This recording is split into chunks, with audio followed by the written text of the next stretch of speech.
दोस्तों नमस्कार, all everyone. दोस्तों आज हम प्रधानमंत्री के पद के बारे में पार्ट 2 लेके चलते हैं आगे। तो दोस्तों आज हम तीसरे प्रधानमंत्री की बात करते हैं।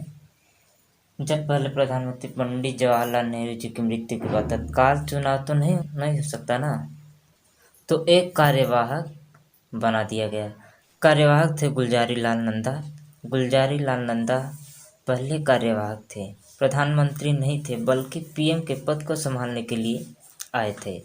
और लाल बहादुर शास्त्री जी की भी मृत्यु के बाद लाल बहादुर शास्त्री जी की 1.5 साल बाद एक्सपायर हो गए, तो इनकी भी कमान संभाली थी गुलजारी लाल नंदा ने। गुलजारी लाल नंदा एक ऐसे पीएम हैं जो पीएम की पद को संभालने के लिए आए थे। वो 2 बार जब 2 बड़े प्रधानमंत्री चल बसे। तीसरी पीएम इंदिरा गांधी थी। शास्त्री जी के बाद की पीएम इंदिरा गांधी थी और भारत रत्न प्राप्त करने वाली पहली महिला थी। भारत रत्न किसको मिलेगा किसको नहीं, इसका निर्णय कमेटी करती है। तो कमेटी का प्रधान देश का मुखिया यानी देश का प्राइम मिनिस्टर होता है। इंदिरा गांधी को जब भारत रत्न मिला था तब 1971 ईस्वी में भारत की प्राइम मिनिस्टर थी। तो दोस्तों 1971 ईस्वी में उस टाइम एक पीएम की पद पर आसीन थे, यानी कि खुद ये मुखिया थे और खुद भारत रत्न इन्हीं के नाम हुआ। मृत्यु के बाद पहला भारत रत्न लाल बहादुर शास्त्री जी को 1966 ईस्वी में मिला। 1954 में भारत रत्न शुरू हुआ था और जीवित लोगों को मिलता था। इंदिरा गांधी 1966 से 1977 तक पीएम यानी प्राइम मिनिस्टर के पद पर रहीं, आसीन थी। इंदिरा गांधी अपने पिता के नक्षम कदम पर इन्होंने कई साल पीएम की कुर्सी पर रहीं। कुछ वर्ष ब्रेक के बाद दोबारा ये पीएम बनी। इंदिरा गांधी भारत रत्न को पाने वाली पहली महिला थी। इंदिरा गांधी भारत रत्न पाने वाली पहली प्रधानमंत्री बनी। जब इंदिरा गांधी पहले प्रधानमंत्री बनी 1966 ईस्वी में बनी। लाल बहादुर शास्त्री जी की मृत्यु के पश्चात बनी। इंदिरा गांधी 1966 ईस्वी से पीएम की कुर्सी पर बैठी हैं और 1977 तक पीएम रही थी। काफ़ी लंबे समय तक पीएम के पद पर आसीन रहे। लंबे समय तक पीएम के पद पर आसीन रहने वाले प्रथम प्रधानमंत्री पंडित जवाहरलाल नेहरू थे और उसके बाद उनकी पुत्री लंबे समय तक पीएम के पद पर रहने वाली दूसरी प्रधानमंत्री तथा पहली महिला प्रधानमंत्री रही थी। और ये वह दौर है जिसमें देश को अंतिम बार इमरजेंसी देखनी पड़ी थी। आर्टिकल 352 के तहत आर्टिकल 352 अपने राष्ट्रपति के वीडियो देखा होगा तो आपको समझ में आएगा, बहुत महत्वपूर्ण है। 3 बार लगा है, अलग अलग राष्ट्रपति हैं, अलग अलग पीएम हैं। ये 352 लास्ट बार लगा है 1977 में। ये 352 लास्ट बार लगा है 1975 से 1977 में। कई अच्छे काम भी हुए इंदिरा गांधी के समय में, लेकिन बहुत गड़बड़ियाँ भी हुई। हरित क्रांति का बहुत ही बढ़िया प्रभाव भारत ने दिखा 1960 ईस्वी में। तब पीएम थी इंदिरा गांधी। 1969 में बैंकों का राष्ट्रीयकरण हुआ और बैंक गांव-गांव में पहुंचे, तब भी पीएम थी इंदिरा गांधी।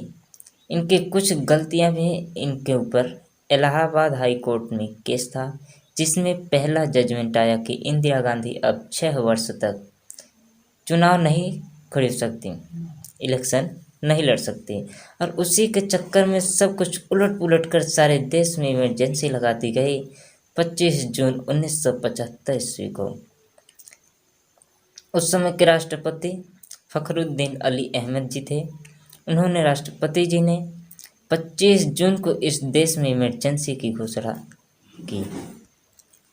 इमरजेंसी की विभाजन कर लीजिए, क्योंकि इमरजेंसी के दौरान लोगों के मौलिक अधिकार छीन लिए जाते हैं। एक दो को छोड़कर बहुत सारी चीज़ों पर बंदिश लगा दी जाती है।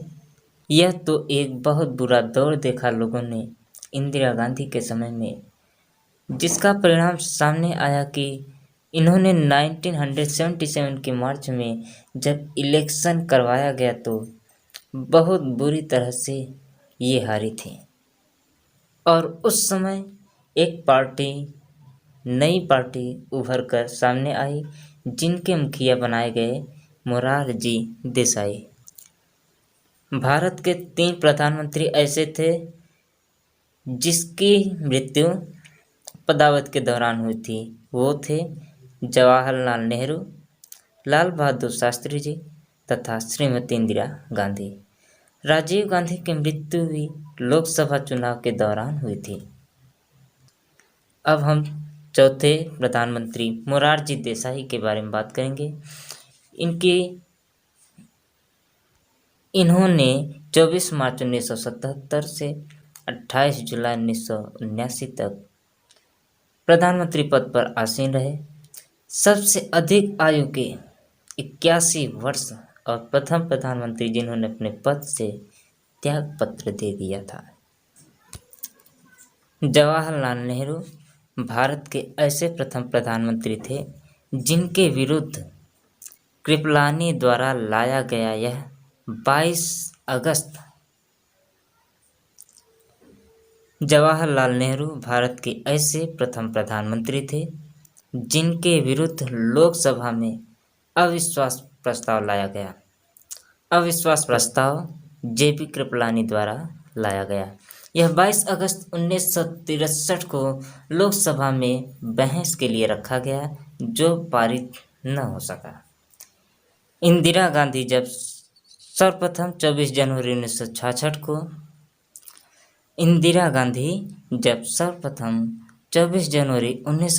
को भारत के प्रथम महिला प्रधानमंत्री बनी, तब वह राज्यसभा की सदस्य थीं। दोस्तों, आपको ये वीडियो अच्छी लगी हो तो लाइक, कमेंट, शेयर जरूर करें तथा चैनल को सब्सक्राइब करें। दोस्तों, अब हम नेक्स्ट क्लास में आपको और प्रधानमंत्री के पद के बारे में बात करेंगे। दोस्तों, हम नेक्स्ट क्लास में चौथे प्रधानमंत्री मोरारजी देसाई के बारे में बात करेंगे। जय हिंद।